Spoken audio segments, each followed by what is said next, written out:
नमस्कार। जी बिल्कुल। एक बहुत ही दिलचस्प विषय पर बात करने वाले हैं। जी बिल्कुल। एक प्राचीन ऑडियो स्रोत है हमारे पास। हाँ, और उसके आधार पर हम शिव जी द्वारा दिए गए कुछ उपदेशों को गहराई से समझने की कोशिश करेंगे। ये उपदेश खास तौर पर वर्णों और आश्रमों के अनुसार जो कर्तव्य बताए गए हैं उन पर हैं। और इसमें नारी धर्म यानी स्त्रियों के कर्तव्यों पर भी विशेष ध्यान दिया गया है। सही कहा। तो हमारा मकसद यही है कि इन शिक्षाओं के जो मुख्य बिंदु हैं उन्हें सामने लाएं। मतलब कि क्या कर्तव्य बताए गए, किसके लिए? हाँ, और इन कर्तव्यों के पीछे की सोच, वो दर्शन क्या था। और एक बात जो मुझे बहुत रोचक लगी, वही ना, कि कैसे शिव भक्ति को कभी-कभी इन सारे नियमों से भी कह सकते हैं ऊपर जगह दी गई है। बिल्कुल, चलिए इसी पर विस्तार से बात करते हैं। तो शुरुआत करते हैं उन सामान्य धर्मों से जो शिव जी ने सभी वर्णों के लिए बताए। हाँ, ये कुछ बुनियादी नियम जैसे लगते हैं समाज के सभी लोगों के लिए, जैसे कि रोजाना 3 बार स्नान करना, अग्निहोत्र करना, शिवलिंग की पूजा दान, दया, सच बोलना भी इसमें शामिल है। और संतोष, ईश्वर में विश्वास यानी आस्तिकता, अहिंसा, लज्जा, श्रद्धा, ये सब भी। जी, और अध्ययन, तपस्या, क्षमा, पवित्रता, शिखा और यज्ञोपवीत धारण करना। रुद्राक्ष माला पहनना, निषिद्ध चीजों को त्यागना और खास पर्वों पर शिव पूजा करना, ये सब एक तरह से सामाजिक और धार्मिक जीवन के आधार थे। हाँ, ये तो सामान्य नियम हो गए।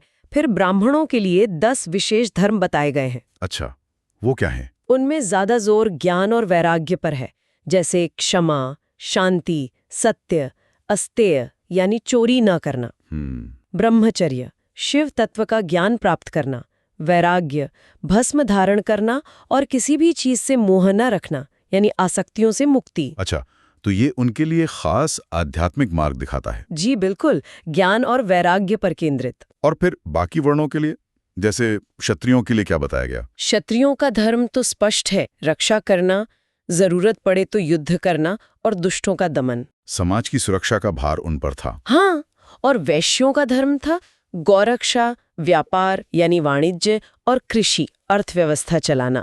और शूद्रों के लिए? उनके लिए अन्य 3 वर्णों की सेवा को ही उनका धर्म बताया गया है।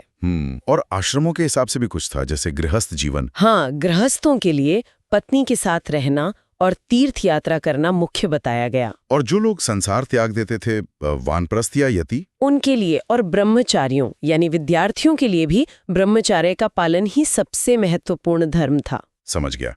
अब आते हैं स्त्रियों के धर्म पर, यानी नारी धर्म पर। यहाँ क्या कहा गया है? देखिए, यहाँ पर स्त्रियों के लिए पति की सेवा को ही उनका सनातन धर्म माना गया है। अच्छा, मतलब पति सेवा ही सबसे ऊपर। हाँ, यहाँ तक कहा गया कि अगर उन्हें शिव पूजन जैसे धार्मिक कार्य भी करने हैं तो पहले पति की आज्ञा लेनी होगी। ओह। और अगर कोई स्त्री पति की सेवा को अनदेखा करके व्रत या उपवास करती है तो उसके लिए अच्छे परिणाम नहीं बताए गए। ये तो काफी सख्त नियम लगते हैं। विधवा स्त्रियों के लिए भी कुछ अलग था? जी, उनके लिए अलग नियम थे, ज्यादातर संयम और भक्ति पर आधारित, जैसे व्रत, दान, तपस्या, शौच, जमीन पर सोना, रात में कम भोजन करना, ब्रह्मचर्य का पालन और विशेष तिथियों पर उपवास और शिव पूजा करना। ये बातें उस समय की सामाजिक सोच को दर्शाती हैं। हाँ, ये उस समय के समाज का आईना है।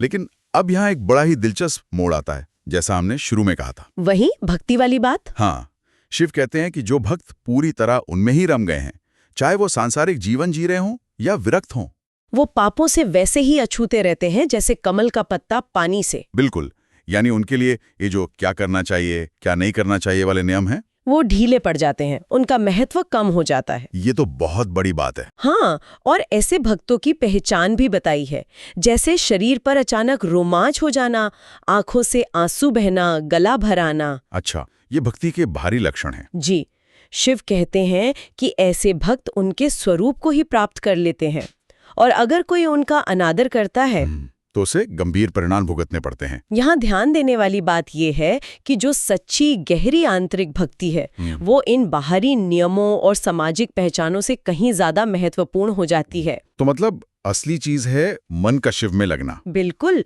उपदेश का सार यही है कि किसी भी तरह से मन को शिव में लगाना ही कल्याण का एकमात्र रास्ता है। और ये जो सारे कर्मकांड, पूजा पाठ हैं, वो तभी सफल हैं जब वो मन को शिव में एकाग्र करने में मदद करें। और अगर मन पहले से ही एकाग्र है तो फिर शायद इन बाहरी कर्मों की उतनी जरूरत ही नहीं रह जाती। अच्छा, इसी संदर्भ में ओम नमः शिवाय मंत्र का महत्व बताया गया है कि वो सभी सिद्धियों को देने वाला है। समझ गया। तो संक्षेप में कहें तो एक तरफ तो समाज और व्यक्ति के आचरण के लिए विस्तृत नियम हैं, वर्ण, आश्रम, कर्तव्य। हाँ, एक पूरा सामाजिक धार्मिक ढांचा है। लेकिन दूसरी तरफ यही उपदेश ये भी स्थापित करते हैं कि सच्ची भक्ति और शिव में चित्त का लग जाना वो इन सब नियमों से परे हैं। जी, और वो सीधे मुक्ति का मार्ग खोल सकता है।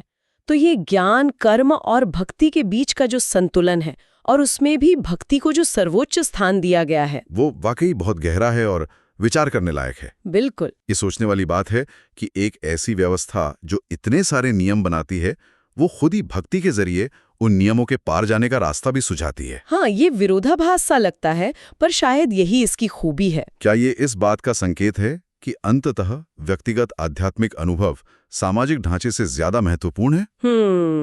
ये एक गहरा सवाल है। इस पर वाकई मनन करने के लिए बहुत कुछ है।